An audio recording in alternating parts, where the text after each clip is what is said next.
അതുപോലെ തന്നെ കുടിക്കാനുള്ള വെള്ളമൊക്കെ വെച്ചു.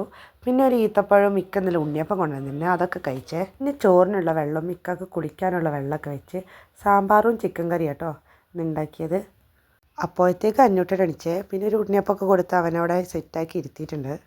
പിന്നെ ഉച്ചത്തേക്കുള്ള ബീട്രൂട്ട് ഉപ്പേരി വെച്ചു. പിന്നെ ചട്ടിണി അടിച്ചു. പൊട്ടുകടല ചട്ടിണിയാണേ, അതിൻ്റെ റെസിപ്പി വേണമെങ്കിൽ ഞാൻ പിന്നിടാം. രാവിലെ തന്നെ ഉച്ചക്കത്തേക്കുള്ള ഫുഡിൻ്റെ പണിയും കൂടി നോക്കിയേ. അങ്ങനെ ആകുമ്പോൾ ഇക്കാക്ക് ഫുഡ് കൊണ്ടുപോകും ചെയ്യുക, എൻ്റെ പണി പെട്ടെന്ന് കഴിയും ചെയ്യേ. മോന് പിന്നെ സ്കൂളില്ലാത്തതുകൊണ്ട് 8:30 മദ്രസ തുടങ്ങുന്നത്.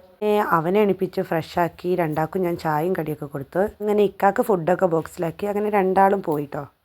ഇന്ന് അന്നൂട്ടന് 10ാം മാസത്തെ ഇഞ്ചക്ഷൻ ഉണ്ടായിരുന്നേ. അപ്പോൾ അതിന് പോകുന്നതുകൊണ്ട് പണികളൊക്കെ ഞാൻ വേഗം തീർക്കാൻ നോക്കിയേ. അന്നൂട്ടന് ഓട്സാണ് ഇന്നുണ്ടാക്കിയത്. പിന്നെ അലക്കിയ തുണിയൊക്കെ വിരിച്ചിട്ട് അടിച്ച് തുടച്ച് അലക്കി കുളിച്ചു. അപ്പോഴത്തേക്ക് ഇച്ചുട്ടനും വന്ന്. അങ്ങനെ ഞങ്ങൾ ഹോസ്പിറ്റലിൽ പോയി ഇഞ്ചക്ഷനൊക്കെ അടിച്ചേ. വിചാരിച്ച പോലെ ഒന്നുമല്ല, ആളിന്ന് ഭയങ്കര സീനാക്കുമെന്ന് വിചാരിച്ച് കുഴപ്പമൊന്നും ഉണ്ടായില്ല കേട്ടോ.